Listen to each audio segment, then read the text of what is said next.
This is Mixtape Talks, and I'm your host, Nikki B, putting positive news right at your fingertips. Hey everyone, thanks for tuning in to this episode of Mixtape Talks. My name is Nikki B, and I have a special guest in the studio today because it is National Recovery Month, and I wanted to share some stories with you. So go ahead and introduce yourself and tell us where you're from and all the details. Okay. Hi, I'm Olivia. I was born in St. Louis, Missouri. I grew up in St. Paul, Minnesota, but I'm from Las Vegas and lived a few years out in Florida, so a little bit of everywhere. I am back of house kitchen director at Chick-fil-A, and also doing a dual role there. I'm stepping into the role as director of training. So. Wow, Yeah. That is awesome. I Yeah. love that so much. Good for you. Thank you. So you're from the new. Yeah, what I remember, I was 9 by the time I moved away. So. I was only there one time and it was pretty sketchy. So. Yeah, very much so. Yeah. Like, look how far you've come. Look at where you're at today. Now. Yeah. So, okay, so how old are you? 39. And you have kids? I have two children, 2 girls. You had one here just recently. Yeah, it had been 9 years since I man. physically had her with me, and I only saw her collectively 2 hours within that 9 years. So.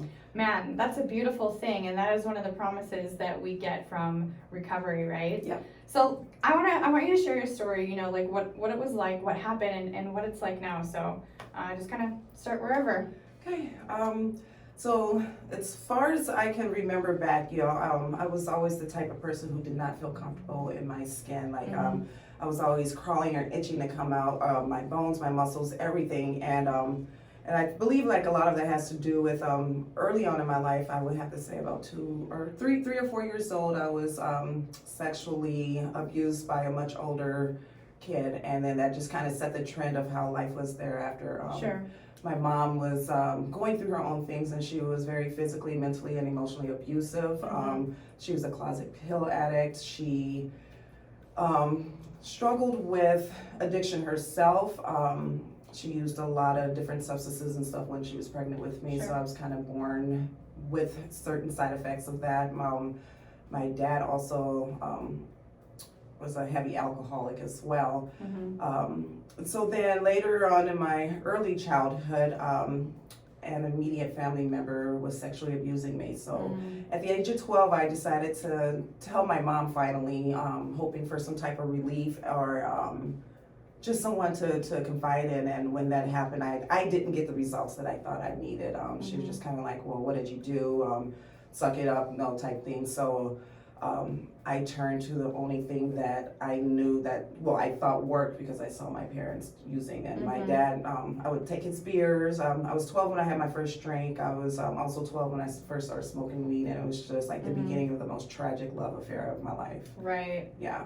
Anything to just numb out or take away the pain or make things seem somewhat kind of normal, because that's all you knew growing up. Yeah. You didn't know another way. Right. Right. Yeah, and I felt very let down because like the one person I thought who would be there for me and like give me a hug or like, we'll work through this, I didn't have that. So Right. yeah, and it just kind of spiraled from there on. And, Sure. Yeah. So did you get into any kind of like criminal trouble or, you know, things like that? Yeah, so later on, fast forwarding through like, high school and whatnot, like I started using like cocaine and other things like that in high school. And oddly enough, okay, let me take it back. So when I had to say, my oldest daughter was just still crawling and whatnot, and I got contributing to the delinquents of a minor. But what happened was I left her at home by herself to go get some drugs, and I was drunk and everything, and my drug dealer called the cops on me. Oh, wow. So that was the first time I got in trouble. I mean, there was a few DUIs in between, but Sure. it wasn't until my late 20s, like 29 or 30, when I actually got into a lot of trouble. I got my first, caught my first case, which ended up being like 6 felonies. I would have to say, some of those felonies were not my doings, but the way that the law is laid out, I was in that, I put myself in that situation, so Right. therefore, I ended up going to prison for the first time. Been in prison 3 times actually, but It just kind of like spiraled out of control. I was really upset because like when I first went to prison, like I was telling this cop, I was raised like with, you tell the truth and this and that. And I was like, this is not mine. I promise you it's not mine. I'm just looking to get high. And I was giving this guy a ride. And, the cop was like really abrasive and yelling in my face, and it scared me. And I was like, okay, fine, it's mine. So that right there just immediately got me in trouble. And I immediately started getting resentments towards cops. And I was like, I thought they were there to help me, not to twist it, Yeah. So, yeah. Wow. That's super powerful, it's not easy to be able to share about those things, when you're going through it, but like now it's like you see where you, where it took part in that, and it's not always easy to do that while you're in the middle of it, Definitely. So, I know we don't have like too much time, but like, so what happened in your life for that was like the catalyst of change for you? What happened that that you had to stop living that life? Jeez. I would have to say a little over a year ago was kind of like the end of the end. And I'll be honest, I was so upset when I got in trouble the last time, legally, because it ruined my plan to die. Like that was my main mission in life, was to die. And to me, looking back on it now, that was God stepping in and doing what I could not do for myself. Come on, that's so good. Yes. I love that. And so my main thing at that time was do not go back to prison. Anything that it's going to take not to go back to prison so I can complete my mission. Yeah. And I applied for drug court. So I got accepted into drug court, and part of drug court was to kind of do some self-help things or whatever, and that kind of turned into a willingness.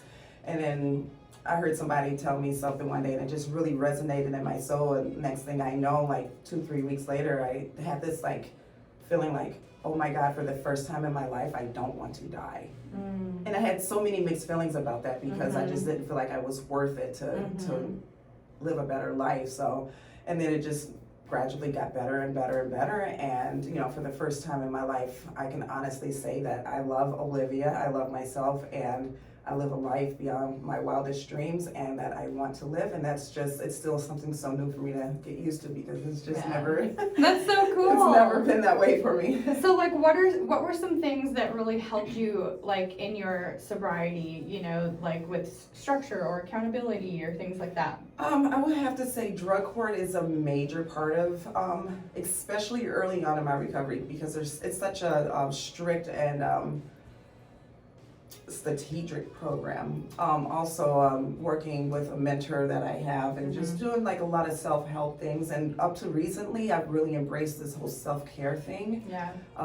Another thing that's helped me so much is EMDR therapy. Oh yeah, that's good. Yeah, it's hard, but it's so beneficial. It's worth it so much. Yeah, I love that. Yeah. Cool. That's so good. So, if somebody's watching this right now and they're like, man, like I can totally relate to what you're saying, struggling with any kind of substance abuse or, things like that, what advice would you tell them? Yeah. I would say, sweetie, just please don't give up. There's somebody out there that's willing to listen. Just talk, just reach out. And if one person is not there for you, go to the next person. Journal, write things down, cry it out, and just give up no matter what. Just don't give up. Or call me, I don't know. I don't care. Yeah. Seriously, like, there's people out there who's been on the front line and down in the trenches who understand. Just reach out. Yeah. And there's so many resources out there, whether it's drug court or sober living or, recovery programs and mentorship and things like that. I think it's such a powerful thing what you've gone through. And I think it's cool, like, just to see like where you've come, and we just have a snippet of just your story, but it's just so powerful, just to know that you can go from having one mindset, and experiencing all this stuff and just being in the depths of like the darkness in your life, wanting to die, thinking there's really no other way out, to, somebody reached their hand out and was like, hey, listen, like this is this is it, you Yeah. know, Yeah. or you will die, you know, Yeah. and you had that willingness, like somewhere that seed was planted in you, Yep. where you're like, hey, you know, there is another solution, Yeah. you know, and that's so cool. Yeah. Well, thank you so much for sharing it's your my heart pleasure. and sharing your story. And this is honestly what I like to tell people is by sharing our stories, I feel like that's God's love story to the next Yeah. suffering alcoholic or addict. And that's what I believe that recovery truly Yeah. is. So thank you so much for your willingness to share. Yes, it's my pleasure. Awesome. Well, thanks so much for tuning in to this episode of Mixtape Talks, and we'll see you next time.